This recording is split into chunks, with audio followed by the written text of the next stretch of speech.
realized I lived over there to kind of survive and to kind of figure myself out. And then I decided to create this film and embrace the Latina that was over here that I couldn't wait. And I'm so inspired. I just love your joy and your joie de vivre. And I was like, this energy was like magnetic to me. So I moved to Miami, and it came out and people could pronounce my name right, Soler. And it was awesome. And so now I do it for a living every single day. And so I literally am doused with Latina fabulosaness, and it's such an honor and a privilege. And like I said, it's like I get to do it every day. Every day. That's how we want it.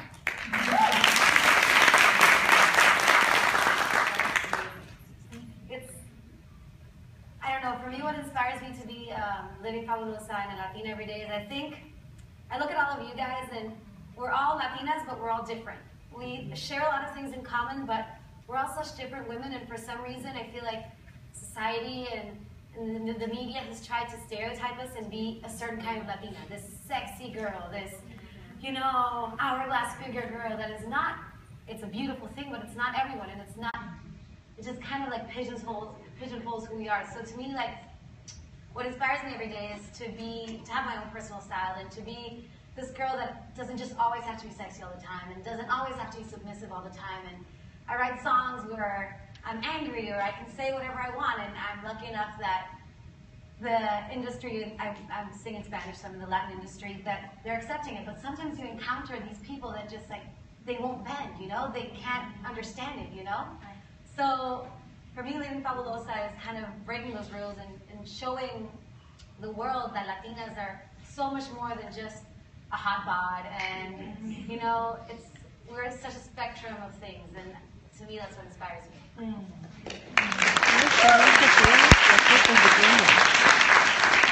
I can compliment that, because growing up I wasn't the girl that would you described, the one that's always sexy and all that. I was a total nerd. I was just like,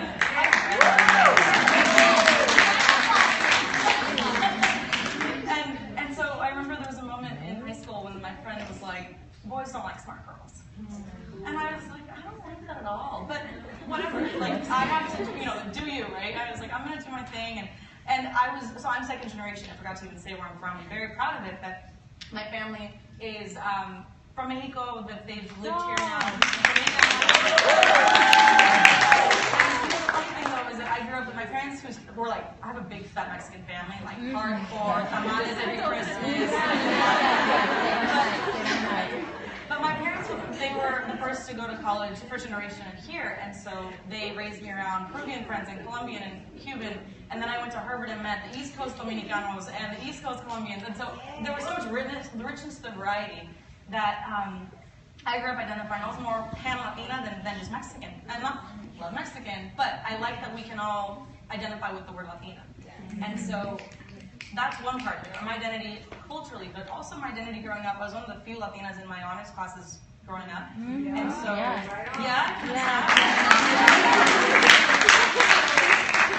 I have like my cousins who think I'm like too good because I'm smart. And then I had like Chola friends who were like, go do your homework. And then the nerds were like, you're brown. And so you just don't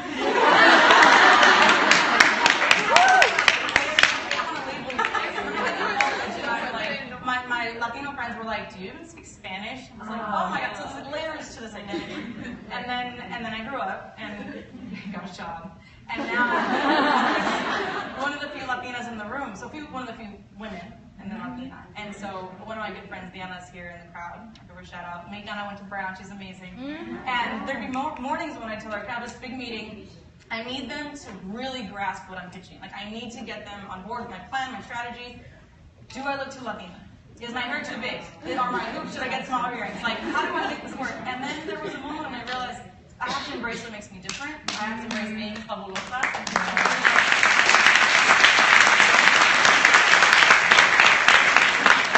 Fabulosa can mean whatever you want it to mean. It can mean being sexy, it can mean being smart, it can mean you. And so I love that we all have our own version of fabulosa.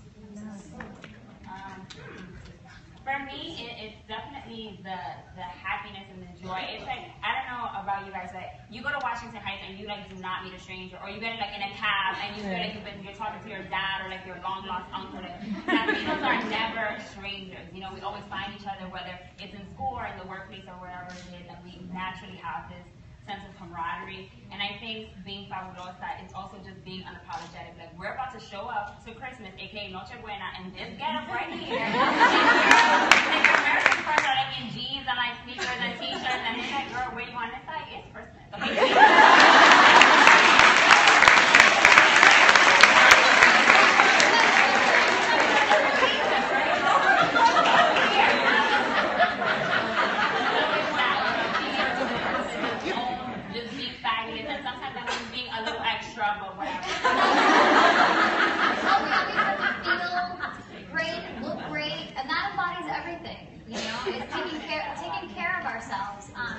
And that goes for the outside and the inside, and also doing what you need to do, and taking care of your business. You know what I'm saying? I know all of you taking care of your business.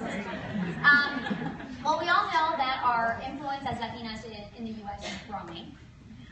Yet a lot of young Latinas feel that they could have accomplished a lot more if they had a mentor in their lives.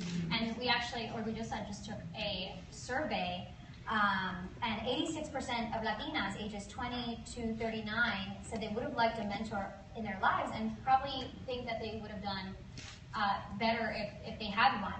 Half of these women think it's important to have a mentor who is Latina. What can you tell us about the fabulous women who have helped you achieve in your professional goals, and also what do you think about whether your mentor is Latina or not? Yeah, let's start with you.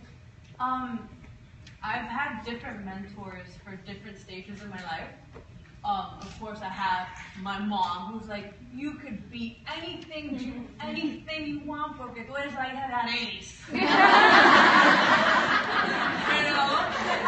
And then I've had other mentors that are like, yeah, no.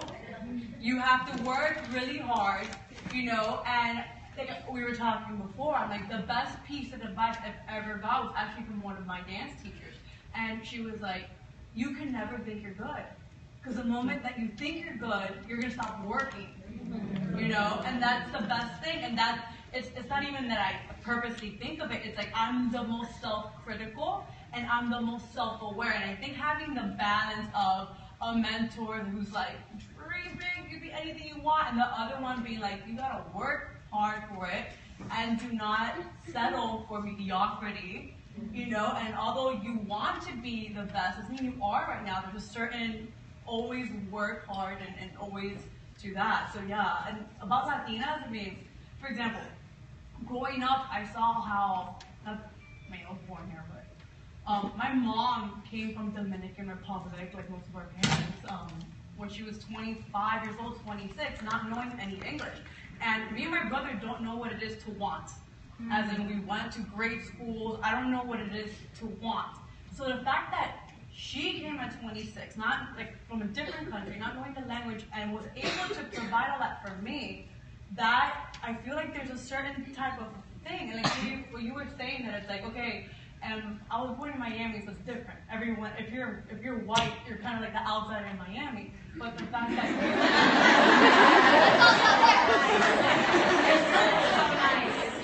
so the fact that you, that's like, you're like, am I proud in my mind? What am I? It's cool to maybe have a mentor that's like, okay, I know your struggle, and I'm still here, and that's why it's important. So my mom, she spends January and February in PR. I'm Boricua from the Bronx. So she's there right now, and she has to be my #1 mentor. I think there's human mentors, and then for me, there's authors.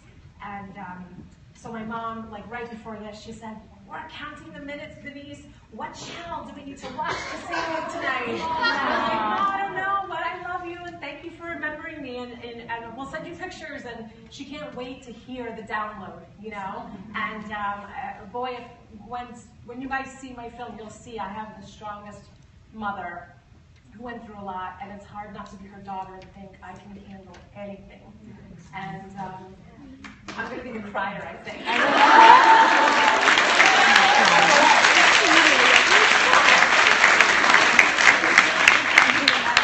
I would be remiss if I didn't name authors like Esmeralda Santiago, Julia Alvarez, books like House on Mango Street changed my life. Yes. And when there weren't accessible Latina mentors for me, I was reading those books like, oh my God, that's me, that's me, that's me. And I had some place to channel this in when I wasn't living in Miami, which, by the way, is very nice if I didn't punctuate that before.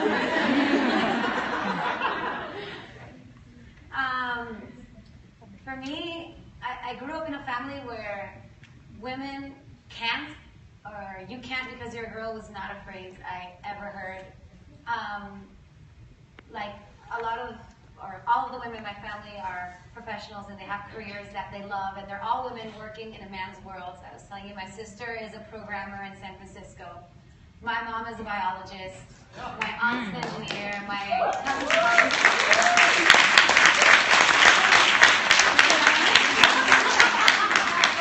So when I wanted to be a musician, they were just like, go, do it. It was never a doubt or ever a problem. The only thing that ever comes up is my mom is like, así nunca te va a conseguir un novio. That happens all the time. But besides that. Or romantics. Exactly. Well, and also like, who says that finding a boyfriend is the priority in my life right now? So I was always just encouraged to follow my dream and to do what I loved. There was only one una condición, and it was you have to study. My family's big on education, and that's the biggest gift that they gave me, and that's, I think, the advice I give everyone is, it doesn't even mean going to college. It means just absorbing as much information about the field that you're about to work in, like whether that's acting classes or whether that's YouTube guitar lessons, but education and just being full of knowledge about your field and everything else is so huge. So I really appreciate that from my parents. My mom was a first-generation college student. Her mom worked in factories in the Bronx. You know, my grandmother went to college when she was 15, so it's just a huge focus and a huge importance placed on education, and for me that completely changed my life.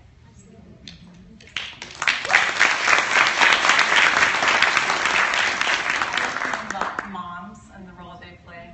I was lucky enough to have both my parents be role models and mentors to me growing up, but I had totally polar opposite messages from them. So my mom was like yours, you have to do whatever you want, dream big. She's a Spanish teacher, so she's really like a life coach to hundreds of kids, and she's telling them to pursue their dreams every day, which I loved, and that related to one side of my interests. But my dad, you know, immigrant, he went to college, he's an optometrist now, and he was like, nothing mediocre. Like, you needed like a normal track, pick something you can fall back on, and I wanted to go to culinary school. I wanted to be a chef.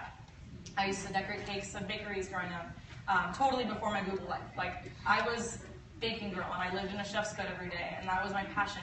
And so I told him, you have to go to culinary school. I was getting scholarships to go, and I was super excited about it, and he was like, what happens when you don't know how to run your business? What happens when, and if anyone here is in the food industry, I admire you and respect you. This is just my dad's perspective about it. And so he said, get a degree in business, learn how to run whatever kind of business you want, and then do your art, do your cooking, whatever. And so I cried, and I was like, no, I have to go to culinary school, and I finally said, okay, I went to normal college. But it was interesting to have that balance of both, and when I graduated, my mom gave me a Harvard apron and said, you can go cook and do whatever you want. And, so actually this past summer, I went to the Cordon Bleu finally. This is my I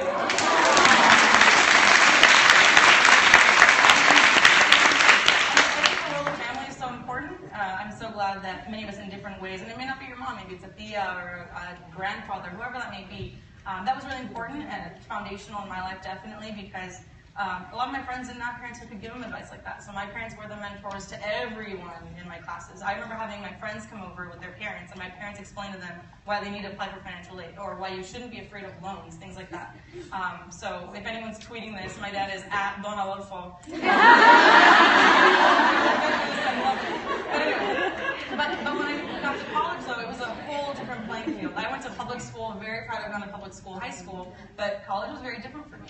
And my parents, it was like they maxed out how far they could give me advice that was as relevant as what I needed. And my mom's mom had gone to school up to 3rd grade and did 3rd grade 3 times. So she knew what it was like to have a parent kind of max out. For her, it was at a much younger age.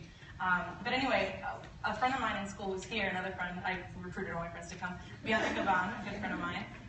she wanted to start the Latina Leadership and Empowerment Conference at Harvard, and so she asked if I'd help her, and it was not only important because we connected and so many of us all supported each other as Latinas. It'd be like this, kind of like this, but you know, talking about careers and a lot like this. We should have all you guys at the conference next time. But one of the people I found, I just was Googling. Literally, I can give Google things for that. I was Googling people who worked at interesting companies, and I found my first mentor outside of my family, whose name is Emma Carrasco. She worked in an agency at the time. She did everything I ever wanted to do. She wrote a Latino cookbook, she did marketing. Like, I found her and was like, how do you exist? I didn't even know that people did this career who were like me. And turns out, so I'm from the 805. Nobody really knows the 805. and so I gave her my phone number to coordinate for her speaking to come to the conference, and she's like, 805, where are you from? And I was like, Southern California. No one ever knows where Oxnard is. And she's like, I'm from the 805. You made it out, I'm gonna mentor you. And I didn't know that she literally like picked me. I didn't know for years. And she told all of her friends, because they all choose people to mentor, that she like chose me as her mentee. And so now I tell you, if you haven't mentored someone, pick somebody, because it'll change their life the way she changed mine.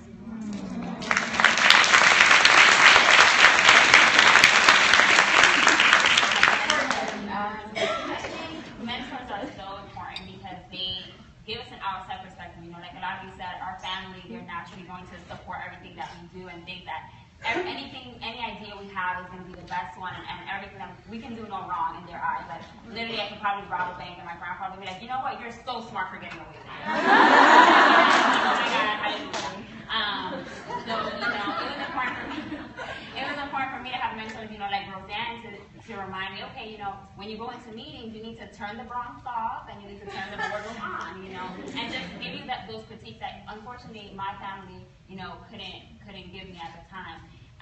But I think what's most important about mentors are they're people that get you places in half the time, right? So if it took me 5 years to build a successful business, I want my mentee to be able to build a successful business in 2, right? And it's also about putting people in the right room, because there's nothing worse than having a mentor who's just all words. My mentors put me in the places, right? They put me in that board of trustees holiday party. Like, they're like, well, we don't know what you're about to say, but let's give her a shot, right? And mentors are the people who give you your shot when nobody else believes in you, because they know exactly where you are and exactly what you need. So when you are looking for mentors, look for those people, the people who are going to invite you to the events that you never would have known about otherwise, the people who can, you know, recommend on your behalf, who can be your advocates, because those are really the people that are going to help you move your career and your life and your business forward. Yeah.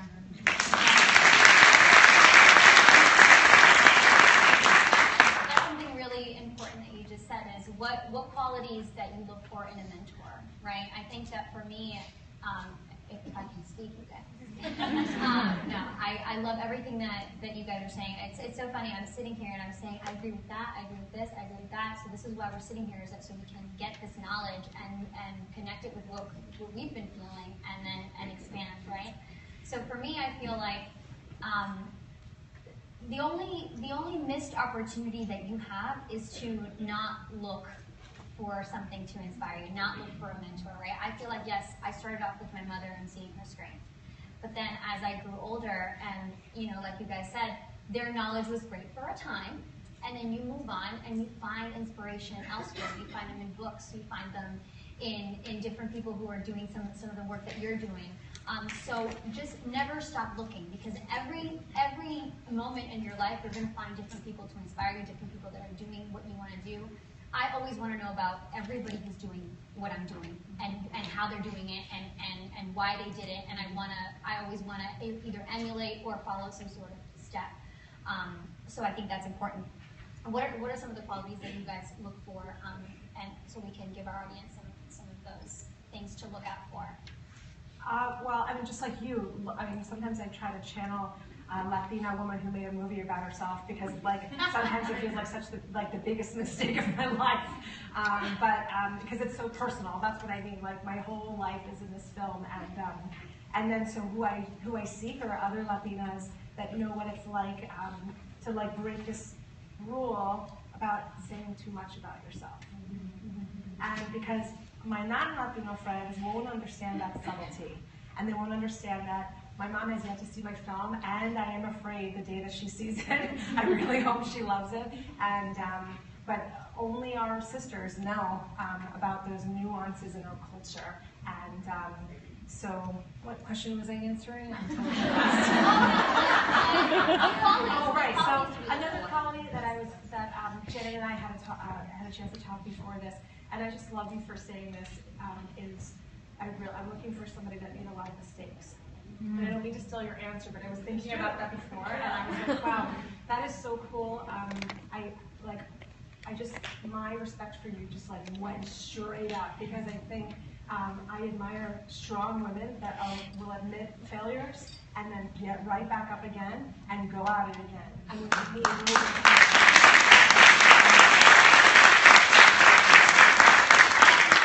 all face difficulties at times, and I think that, you're better for it if you can just get up the next day and say, I'm going to try it all over again and see how it works out. And if it doesn't work out the next day, you're going to try again and try again and try again. And guess what? You're going to learn from your mistakes.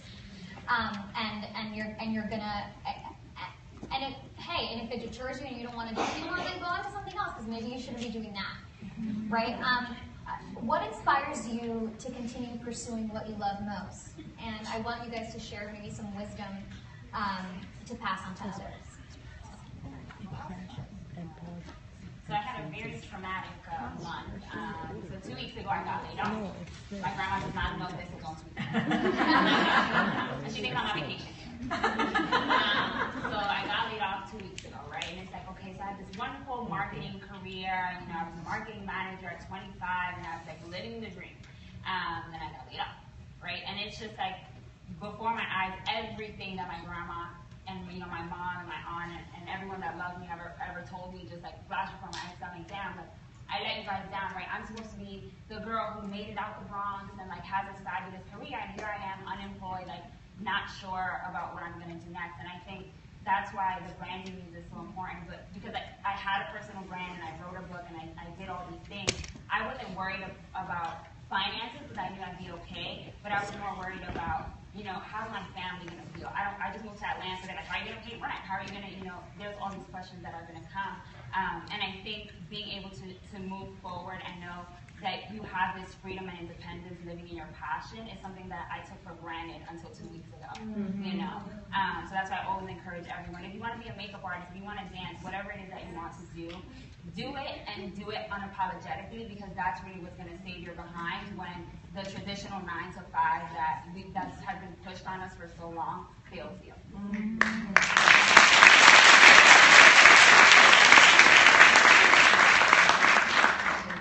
Also, on the passion point, I think that's where my answer lies.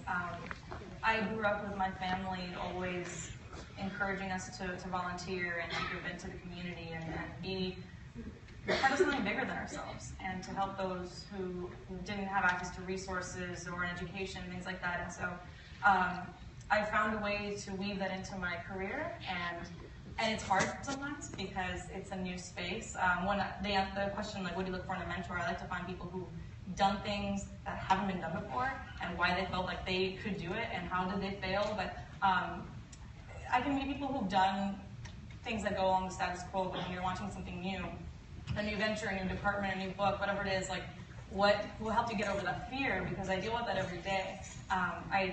So I created my role, and I created this whole department within Google, which sounds really exciting, but sometimes it's just challenging to,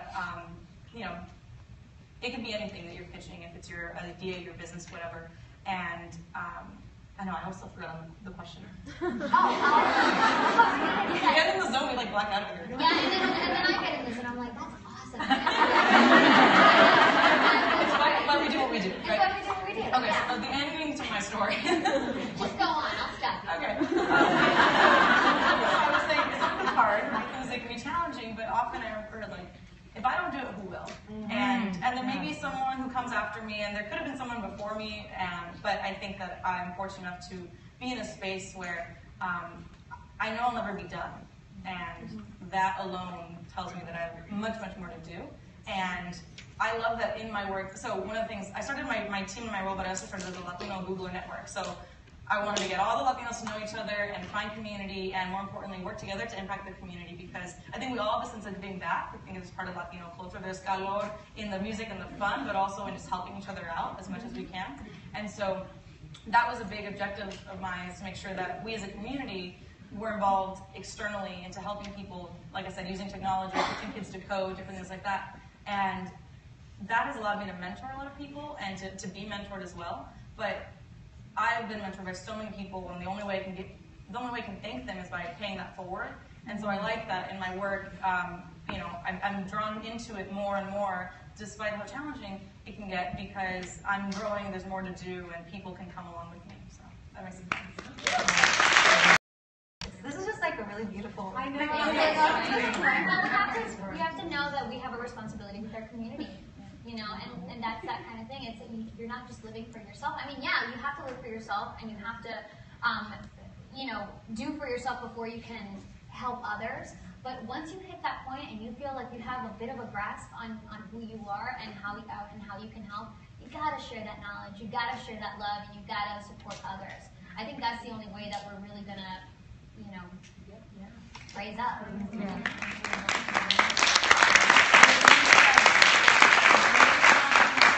About responsibility and that despair that you felt for maybe letting your parents down is because we feel, because of what our parents did for us, we feel a responsibility to them to be successful.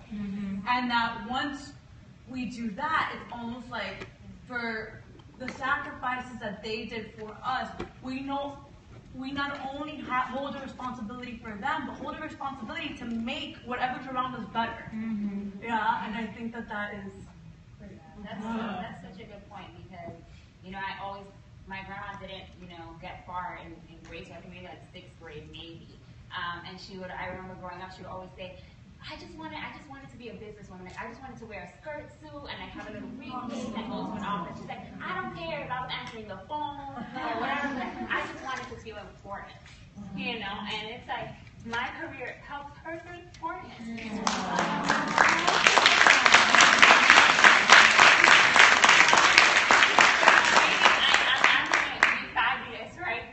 It's not going to be in somebody's office, right? And I think we need to stop waiting as women and as Latinas for people to give us permission to do what it is that we want.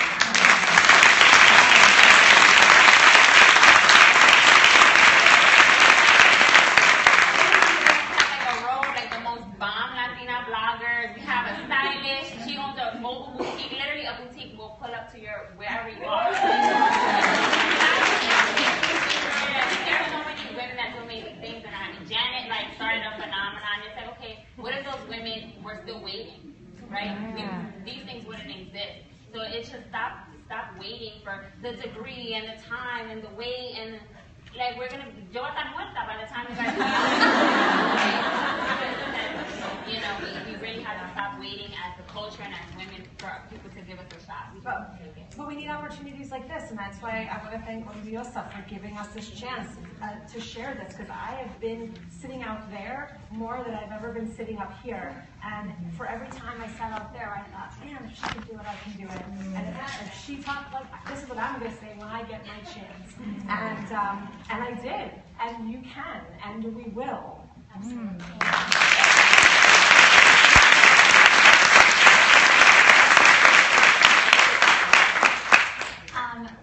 What would be, I mean, if there were one thing to pick of the takeaway on this, I mean, I can think of like a million things in the takeaway here. I'm like, these are the instructions for you to live your life the right way. Don't ever let anyone tell you no. That's the first thing, right? But what would be the takeaway tonight? The biggest takeaway tonight that you'd like to remember? I believe in seeing greatness in everyone. I'm a storyteller and I love stories. And if there's one thing that I know, that if you just sit down with someone and ask them enough questions, that you'll be brought to your knees by their life story. And I think if we could all look at each other like that, like possibilities of that person, that all there would be is love and respect. And we could lock arms then and move forward. And so if I could offer that, that's the way that I see all of you and the way that I see all of you. And I think it's a pretty great way to look at things. And so I hope that you guys, I invite you to try that on.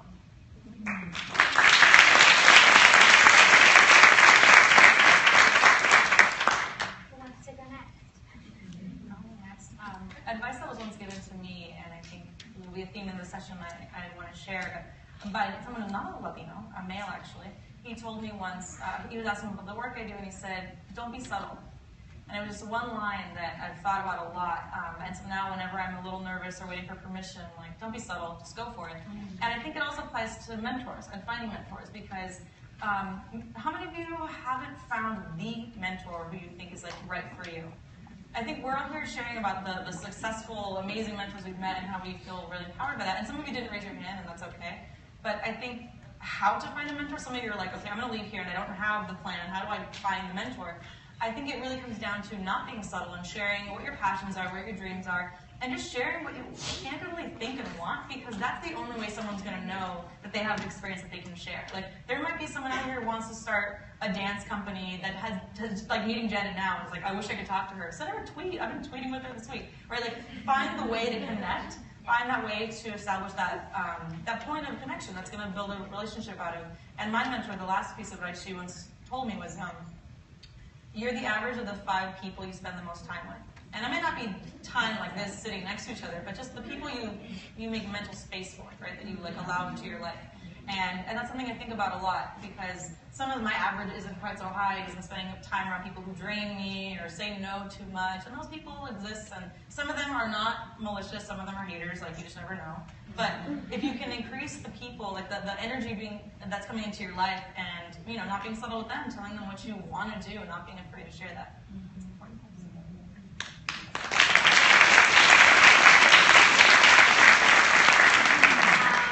I think to me, the biggest thing I guess I would want you guys and all of us to remember is the importance of authenticity and originality. And someone has told me that people don't have time for things that aren't transparent. The more authentic you can be and true to yourself, just the more you'll want to keep going, the more you'll want to pursue your dreams. I think that when you're looking for a mentor or you're looking for somebody that's going to help you out, they need to understand the light in you, and they need to see what makes you so special and help you enhance that and multiply it times a million so that the whole world can see it. Because it's not about giving you a set of rules that you're going to follow, because we're all different people. It's about finding what makes you so special and what feels true to you and making it shine. So I think if you're authentic and if you're true to yourself and if you use your voice, you loudspeaker your voice, and like you will be able to follow your own path, and it will feel comfortable, it will feel right, and it will be just a tiny bit easier. Absolutely.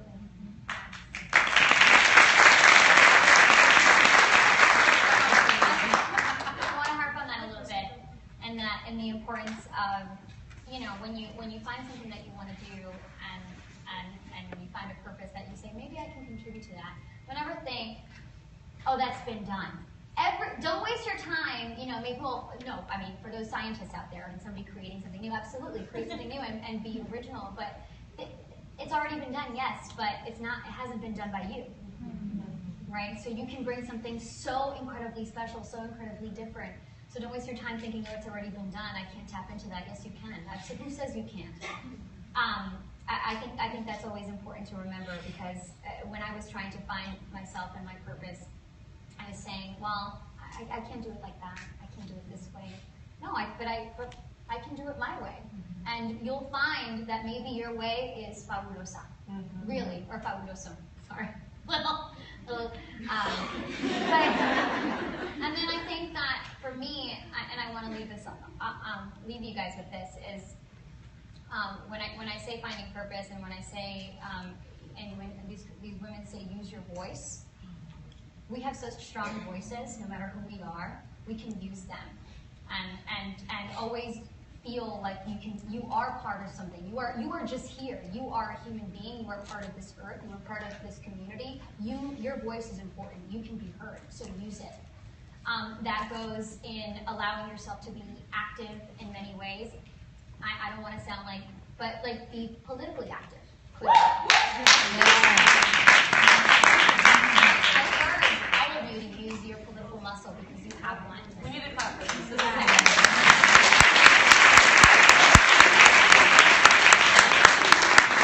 I urge you, if you're not registered to vote, to vote.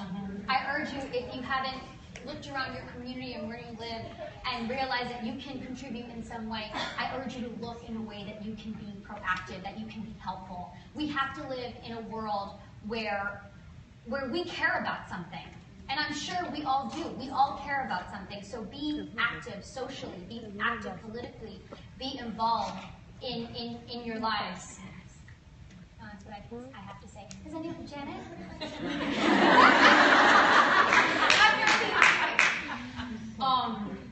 I think it's kind of just like a mashup of what everyone said. All of my mistakes happened when I stopped listening to this feeling that you have here, which that feeling that sometimes you're like, okay, my brain is telling me something else, so let's ignore this. That's what you're kind of told. And this is your connection to whatever your journey is supposed to be. So all of my mistakes happened when I stopped listening to this and I tried to put myself in a box where it's like, okay, well, being a dancer is stupid. That's stupid. That's not safe. So you know what? I'm going to be a physical therapist. Or if that doesn't work, you know what? I even thought I was going to become a CPA. You know, We'll circle back to it. Yeah. That can happen. So I was just trying to fit myself in whatever box society was throwing at me at the time. And every single mistake I made in my life, or the most lost I felt, was when I would do that. And so what happened was that the moment that I was like, I did that, and I was like, okay, let me live in these pants for a little bit. You know? And I was like, that's when I was like, you know what? I did it. And no, I don't want to play. Is that me right now? Sorry. I don't want to play safe, because when I played safe, I stopped feeling alive. So you know what? I prefer to feel alive and safe. And the moment that I had that I made that decision, I stopped. I removed everyone in my life who did not add to my dream, who did not, I don't want to say encourage me, because just so much for them people cheering. It's people that instead, that I could have a conversation with and be completely inspired by. Tonight, after I leave you guys, I'm going to be like, oh my God, what else can I create? What else can I do? I'm going to open 10 foundations just because I'm so inspired. You have to surround yourself by people that do that to you. Period. It doesn't matter if if you have to remove a family member or a best friend, remove it.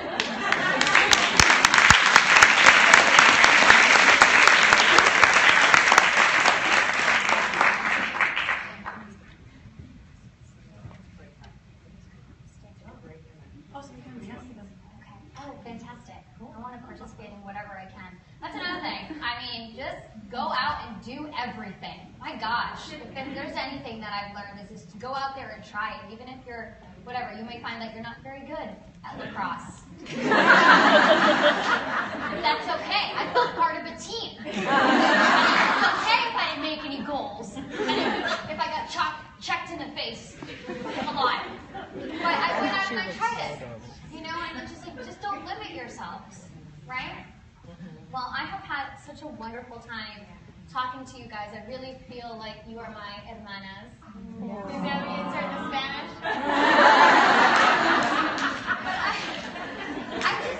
But that's how we have to look at it. You know, we're all brothers and sisters, and we're all on this journey together. And you can't, you know, you can't waste your time by being too afraid and saying hello and hey, what do you do and what's up? Can you get me a job? Okay, where do you work? So I know you all may have some burning questions, but I urge you to stay put until we have our breakout session. But don't break out just yet. I was informed. Let's just stay here. Do I have some more time? Is this 8 minutes that we can still be talking, or what's the deal? Or is it just 8:37?